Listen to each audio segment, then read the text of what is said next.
May isa na naman po tayong napakalaking balita na gumulat ngayon dito sa mundo ng crypto. Si PayPal mismo, isa sa mga pinakakilalang pangalan sa larangan po ng digital payments, ay naglabas po ng isang major update na siguradong magpapabago sa takbo ng global crypto payments. Hindi na lang basta balita ito, kundi isa po itong konkretong hakbang patungo sa mas malawak at mas mabilis na pagtanggap ng mga cryptocurrencies gaya ni XRP, Bitcoin, Ethereum at saka marami pang iba. Pero ang pinaka-highlight ng announcement na ito ay ang mismong pagsuporta kay XRP bilang isa sa pangunahing crypto na pwedeng gamitin sa Pay with Crypto system ni PayPal. Kaya yan po ang siyang ating pag-uusapan sa video na ito. Pero bago po tayo magpatuloy ay pakibasa na lamang po muna ang disclaimer dito po sa ibaba ng ating screen. Yan, bakit nga ba ito malaking balita para kay XRP? Ang pagsali ni XRP sa listahan ng mga cryptocurrencies na tinatanggap dito kay PayPal ay isang napakalaking hakbang para sa kanyang mainstream adoption. Si XRP kasi ay kilala sa kanyang mabilis at murang transaction fees. Kaya hindi po katakataka kung bakit ito ang isa sa mga unang pinili ni PayPal para sa kanilang bagong sistema. Ayon po sa mga analysts ay posibleng tumaas pa ang utility ni XRP sa mga negosyo, lalo na sa mga merchant na tumatanggap ng international payments. Sa pamamagitan po ni XRP ay mas mapapabilis ang bayaran. Yan ang bayaran. Mas bababa ang gastos at mas magiging magaan ang daloy ng pera sa buong mundo. Ngayon ay ano po ang Pay with Crypto na inilaunch nitong si PayPal? Ayan.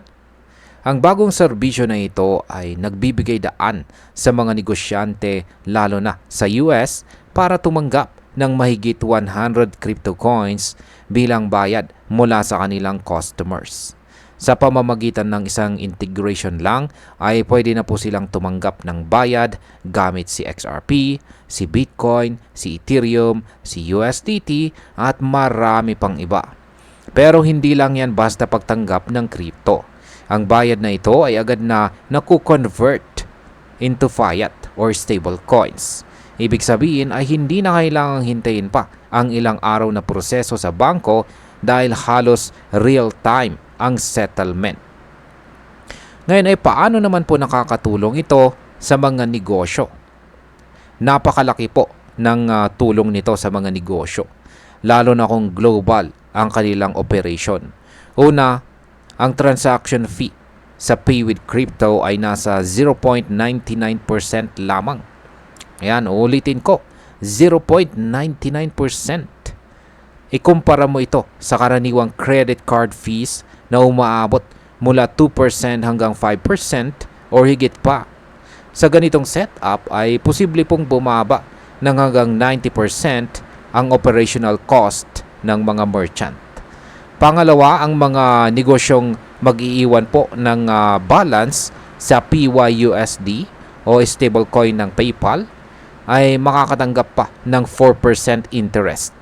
Hindi lang ito matipid, kundi kumikita pa. Ngayon ay gaano po kalawak ang maabot ng PayPal integration na ito?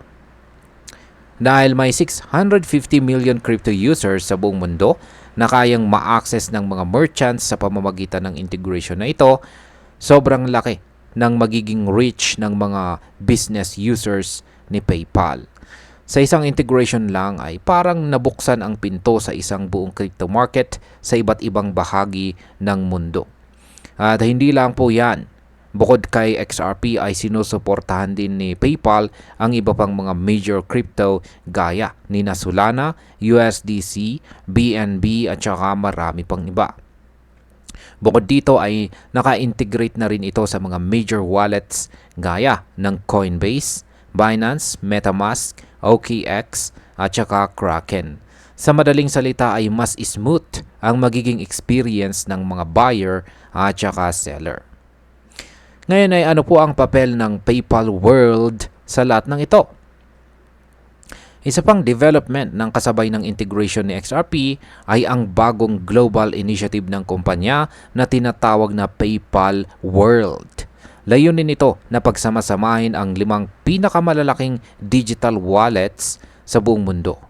Sa tulong ng partnership nito kasama po si Fiserv, isa pang giant na financial services, ay makikita natin na seryoso po talaga itong si PayPal sa pagpapadala ng crypto payments sa mainstream. Dahil dito ay mas pabilis. Mas pabilis ang settlement, mas mura ang fees, at mas malaki ang chance na tanggapin na talaga ng mas maraming bansa ang negosyo, maraming bansa at negosyo ang crypto bilang legit na paraan ng pagbabayad. Ngayon ay ano po ang epekto nito kay XRP bilang isang crypto? Dahil po sa announcement na ito ay mas lumalawak pa ang real world use case ng XRP. Hindi na lang ito basta crypto na ginagamit sa speculative trading. Sa halip ay nagiging tunay na instrumento na po ito para sa global commerce at negosyo. Mas lumalalim na rin ang kumpiyansa ng mga institutional investors kay XRP dahil sa tiwala na ipinakita ni PayPal sa integration na ito. Hindi na po katakataka kung mag-umpisa na ring tumaas ang presyo ni XRP kasabay ng pagsikat nito bilang pangunahing token sa payments infrastructure. Then para po sa atin dito sa Pilipinas ay napakalaking oportunidad nito. Una, dahil alam natin na napakaraming OFWs ang nagpapadala ng pera pabalik dito sa Pilipinas sa pamamagitan po ng mga bagong crypto payment system gaya ng kay PayPal ay mas mabilis. Mas mabilis na po nating matatanggap ang padala ng ating mga mahal sa buhay at posibleng mas mura pa. Pangalawa, bilang mga crypto trader ay makikita po natin ang pagtaas ng demand kay XRP. Posibleng mas dumami po ang gustong bumili kaya magandang bantayan ang market sa mga breakout or bullish signals.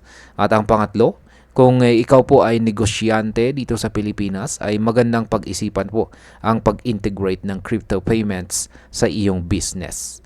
Sa ganitong paraan ay mapapalawak mo ang iyong reach at maiiwasan mo pa ang matataas na fees mula sa mga traditional na payment providers.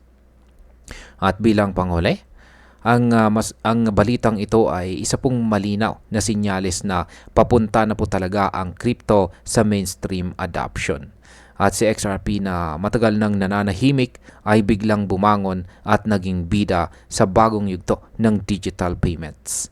Kung patuloy po na magkakaroon ng ganitong klase ng partnerships, lalo na mula sa mga higanting kumpanya gaya ni PayPal, ay hindi po malayo maging bahagi na talaga ng araw-araw nating buhay ang paggamit ng crypto. Sa panahon ngayon ay hindi po sapat ang basta hudol lamang. Kailangan nating unawain kung saan po papunta ang technology at kung paano po tayo makakasabay. Dahil kapag hindi po tayo gumalaw ngayon, ay baka maiwan po tayo ng malaking oportunidad. At ayan, hanggang dito na lamang po tayo sa video na ito mga ka-crypto. Marami pong salamat sa panonood. Ingat po tayo lagi at God bless po sa ating lahat.